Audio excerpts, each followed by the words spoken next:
नक्शे लालपुरी भारतीय film industry के एक जाने माने गीतकार थे। 60 के दौर में उन्होंने खासे अच्छे गीत लिखे थे जिनकी वजह से उनको काफी शोहरत भी मिली थी और बहुत सारे अपने उम्दा गानों के लिए वो जाने जाते थे। तो ये बात भी 60 के दशक की ही है जब अच्छे खासे गाने बन भी रहे थे, लेकिन कुछ एक इक्का दुक्का गीतकार कोई खास अच्छे गाने नहीं भी लिख रहे थे। तो उस टाइम की ही बात है जब एक बार नक्शे लालपुरी अपने घर के बाहर 11 बजे रात को करीब, दरअसल उन्हें पान खाने की बहुत आदत थी और पान खाने के लिए वो बाहर निकले थे। तभी कॉलेज के कुछ स्टूडेंट्स उनको मिले, तो कॉलेज के स्टूडेंट्स ने उन्हें पहचान लिया और उनमें से एक स्टूडेंट ने उनके करीब आकर कहा कि क्या आप ही नक्शे लालपुरी साहब हैं जो कि फिल्मों के लिए गीत लिखते हैं? तो उन्होंने कहा कि हाँ मैं ही हूँ, मैं ही फिल्मों में गाने लिखता हूँ, कहिए क्या बात है। तो उस कॉलेज के स्टूडेंट ने कहा कि माफ कीजिएगा लेकिन जो आप आजकल गाने लिख रहे हैं, जो हिंदी फिल्मों के गाने जिस तरह के हो रहे हैं कुछ खास अच्छे नहीं हैं। दरअसल उन दिनों में कुछ गाने इक्का दुक्का ऐसे चल रहे थे जो कि कुछ खास अच्छे नहीं कहे जा सकते थे, जैसे उफ तेरी आंखें, हाय तेरा चेहरा, इस तरह के ही गाने ज्यादा चल रहे थे। तो उस टाइम पे उस स्टूडेंट ने कहा उनसे कि अगर आपको लिखना ही है तो कुछ अच्छा लिखिए, कुछ उम्दा लिखिए जिसे सुनकर सबको अच्छा लगे, जिसे सुनकर ये लगे कि ये तड़कता भड़कता नहीं है बल्कि सदाबहार गीत है और हर एक को सुनने का भी मन करे और गाने का भी मन करे और लोग कई सालों तक ये गाना सुनते रहे। तो वो चले गए, वो विद्यार्थी तो खैर चले गए, लेकिन नक्शे लालपुरी साहब वहीं पर बैठे काफी देर तक सोचते रहे।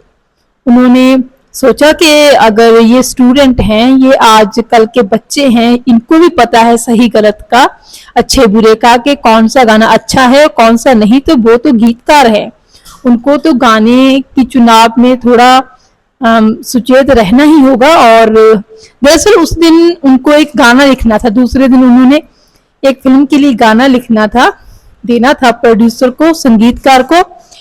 तो उनको भी कुछ ऐसा ही गाना लिखना था किसी की तारीफ में।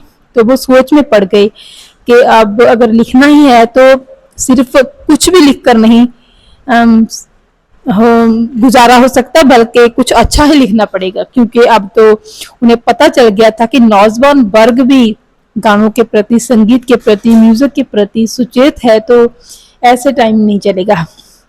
तो फिर उनको एक कवि की एक सत्र याद आ गई जिसमें वो कहते हैं, बात तक करनी तुम्हें आती न थी, ये हमारे सामने की बात है। इस शेर में कवि ने, शायर ने एक ही बात, यानी बात को दो बार कहा है अपने एक ही शेर में।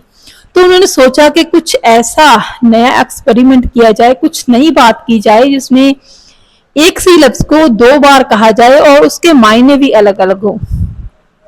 ऐसे ही बैठे बैठे उनके मन में वो लाइनें भी याद आ गई, उनको उनके दिमाग में घूमने लगी।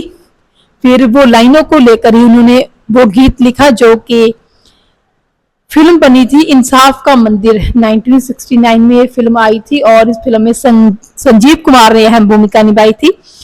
वो गाना भी बहुत मकबूल हुआ था जो कि नक्शे लालपुरी साहब ने लिखा था। इस गाने के बोल थे, मैं शायर तो नहीं लेकिन शायर की नजर पाई है।